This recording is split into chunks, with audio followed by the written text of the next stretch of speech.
क्या चाहिए मेरे भोलेनाथ जी को? इस व्यासपीठ से कभी आपको कहा हो कि शंकर भगवान को तुम 56 भोग लगाओ? कभी इस व्यासपीठ से कहा हो कि शंकर भगवान को अंबर पीतांबर दो? कभी इस व्यासपीठ से कहा हो कि शंकर भगवान को इतना हीरा दे दो, कि सोना दे दो, कि चांदी दे दो, कि इतनी दौलत दे दो? कभी इस व्यासपीठ से ये नहीं कहा कि इतना धन, इतनी दौलत, इतनी संपदा, इतना वैभव दो। इस व्यासपीठ से केवल इतना कहा कि थोड़ा सा समय निकालकर 1 लोटा जल मेरे महादेव को दीजिए। वो जल अगर महादेव को दोगे तो निश्चित है कि महादेव भी आपके दरवाजे पर खड़े मिलेंगे। ज्यादा महादेव को कुछ दिया नहीं आपने, केवल दिया तो केवल 1 लोटा जल मेरे महादेव को समर्पित किया। केवल 1 लोटा जल महादेव को।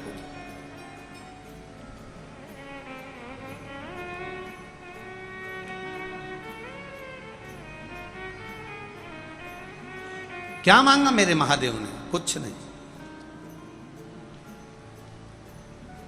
उसको तुमसे कुछ चाहिए भी नहीं।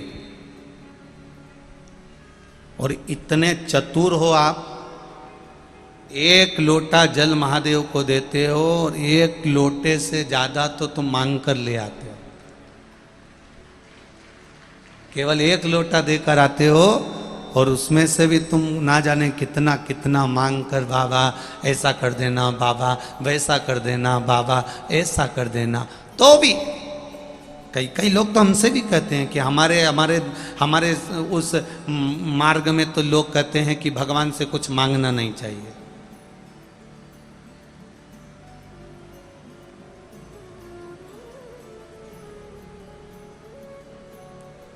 हम जिस संप्रदाय से जुड़े हैं वो पुष्टि मार्ग है, ब्रह्म संबंध है, इंदौर गोवर्धननाथ हवेली जी का।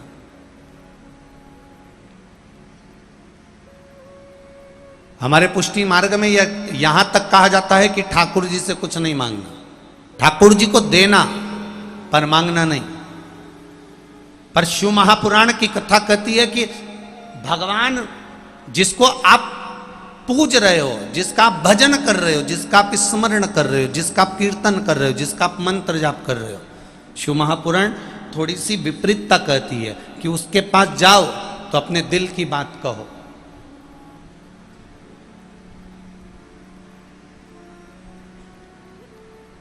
यहां इतनी सारी माताएं बैठी है, पत्नी अपने पति को थाली में भोजन लगा कर देती है तो 2 रोटी रख देती है। मां अपने बेटे की थाली लगाती है तो कभी 2 रोटी नहीं रखती, उसकी थाली में 1 ही रोटी रखती है। तो क्या मां अपने बेटे की विरोधी है? क्या मां अपने बेटे से दुश्मनी रखती है? पत्नी को इसी बात का गुस्सा आता है कि मैं थाली लगाती हूं तो 2 रोटी अच्छी घी में ऐसी तरबतर करके और 2 रोटी रख देती हूं तुम्हारी थाली में, तुम अच्छे से खा लेते हो। और तुम्हारी मम्मी जब भी वे तुम्हारी थाली लगाए, तुम्हारी बहू, तुम्हारी माता जब भी वे तुम्हारी थाली लगाए 1 ही रोटी रख दिया। कारण क्या है? ये क्या कारण है? बहू तुम्हारी पत्नी तुम्हारी थाली में 2 रोटी रख रही है और मां उस भोजन की थाली में 1 रोटी रख रही है। उसका कारण कोई मां से पूछे तो मां बता सकती है। मां से पूछा गया कि मां तुम अपने बेटे की थाली में 1 रोटी क्यों रखती हो? तो मां कहती है कि मेरा बेटा जब भोजन करेगा और भोजन करते करते कहेगा, मां आज दाल अच्छी बनी है, कड़ी अच्छी बनी है, ला 1 रोटी और ला, तब मां प्रसन्न हो जाती है कि मेरे बेटे ने मुझसे मांगा है। अब तुमने तो पहले ही धर्म पत्नी ने 2 रोटी ऐसे घी में भिड़ा के, क्योंकि आलसन तो ठहरी, अब उसने कहा बार बार जाऊं नहीं, तो उन्हें से घी में भिड़ू के और 2 रोटी धर दी और 2 रोटी और सामने प्लेट में ले जाके धर दी। धरी हो, ये निपटी जाए तो ये खा लीजिए।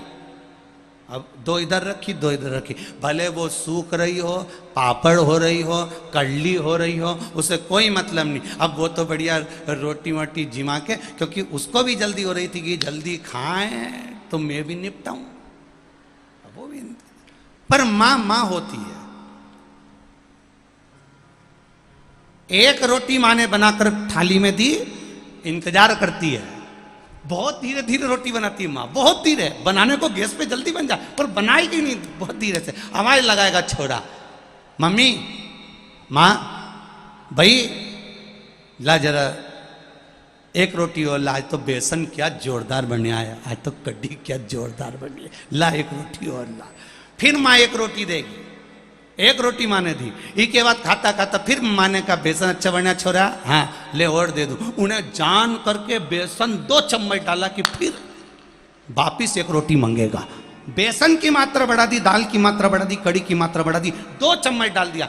फिर छोरा ने देखा माँ थोड़ा बेसन ज्यादा गिरी गया है, एक काम कर एक रोटी और ला दे, और माँ से फिर रोटी मांगी, माँ फिर रोटी ला के दी। उसी तरह जैसे बेटा अपनी माँ से बार बार रोटी मांगता है, उसी तरह भक्त भोलेनाथ से बार बार कुछ मांगता है। ये मेरा शंभु है, ये मेरा त्रिकालदर्शी, ये मेरा शिव है।